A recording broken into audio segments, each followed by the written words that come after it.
A memorial service will be held tomorrow to remember 4 young victims of knife crime in South London. Yes, young men who've carried knives have been invited along in the hope that it'll persuade them to discard their weapons. 4 young people from South London who all lost their lives in knife attacks on the capital's streets.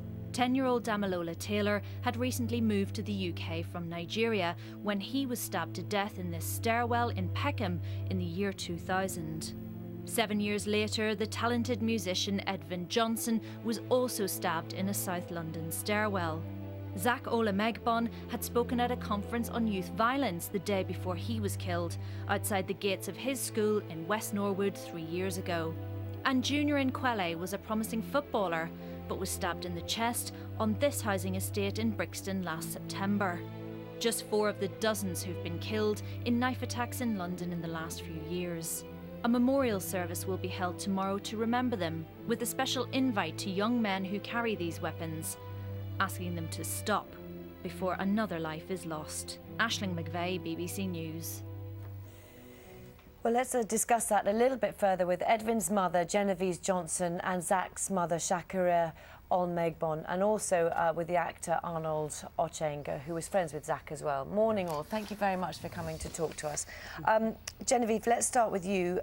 You're Edvin's mum. Yes. Tell us a little bit about what happened to him.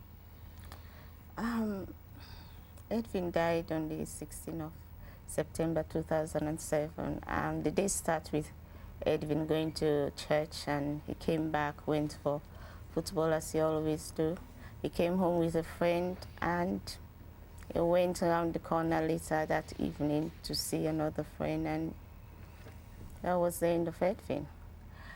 I was called around about 8:50, and there was a voice on the telephone, and his friend said, "Auntie, come quickly." And immediately I said to his eldest brother that something has happened to Edvin. And I washed out. I just got my coat, washed out of the house, came out, and I saw the police already sealed, the area. And his friend's mom said to me, "Edvin is dead." He couldn't register because I really don't know what she was talking about. And I climbed up the stairs, and I found my son in this pool of blood. The paramedics were over him, the police, and I just couldn't stand there. Wow. So I immediately ran back, came home, got my phone, started calling friends and family. And I went back on the scene, and we went to the hospital with the detective. And as we were about to get out of the car, she said, "Miss Johnson, I'm sorry, Edvin died at 10:45. And I was taken into this room, and I saw Edvin lying, and they left one of his arm out, and I held his hand, and he was lame. Oh. And I just kissed him on his forehead, and that was the end of Edvin. I'm sorry. This memorial raises, obviously, terrible memories for all of you, Shakira.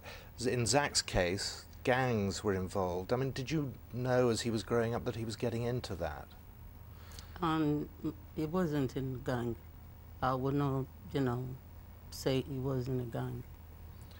When you found out afterwards what he'd been doing, what he'd been involved in? He wasn't involved in anything. I was told he was in affiliation with some boys, some group of boys. Well, I wouldn't take it to... So why is it important for you that this memorial takes place today? The memorial actually is the fact that this lady took it upon herself to remember our children, our young boys, in a positive way, instead of the negative, tag, around the issue of their passing. And that is why I'm supporting the program. It's awful, Arnold, as we're talking to these ladies and we see these pictures of these young children who've lost their lives. How do you think, we can change things so this, that perhaps young people don't pull out a knife or whatever it is? How can you make a difference, do you think? To make a difference, I think, to make a difference, I think there just maybe it needs more maybe more role models. Yeah. For the youth out there, more forms of contact for people to talk to, for children, especially in their teens, if they're going through certain things, if they're going through certain quarrels with certain people, someone they could talk to. Because, you know, as these kind of knife crime, like, just needs to stop, you know. And I think if we had more role models, maybe that could happen. Genevieve, do you think, I mean, you've had the hardest, toughest lesson of all. Do you think particularly young men where you live now are getting the message? Have things got better?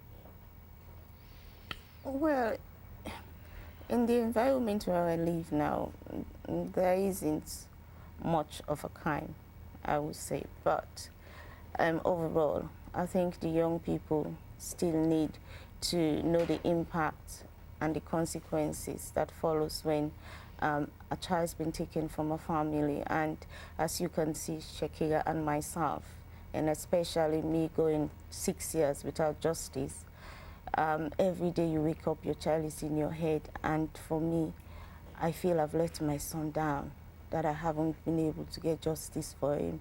So it's a big thing for me. And I feel that it's a life sentence. I haven't committed a crime. I'm not a perpetrator. But you live with this every single day until you die. And it's big. It's a big burden. And I haven't got that peace. And it's the peace I want. Arnold, it's, the memorial today is supposed to be, isn't it, a celebration? And is that important as well, to celebrate these young men, these young children who died, do you think? Yeah, 100% it's important, because as we've seen from you know, from the headlines and from press, we don't want to focus on any negativity. You know, we want to honor the children and honor their lives. You know, when you hear about knife crime and you hear about another teenager being dying in inner city London, you know, apart from maybe Damilola, a lot of people in a day or two, once they've read the news, they forget about the person and they forget about that child and they forget about it, you know. And I think the memorial service is a great idea, so that we celebrate their life, you know, celebrate who they were, and also to raise awareness in the future, so that we show people like the consequences of what can happen if you get, you know, with knife crime. Thank you very much for coming in. I know you're all coming back later after 8 o'clock, but thank you for the moment. Yeah, thank you. Thank you. Thank you. Shakira, thank you. Coming up in the next half hour,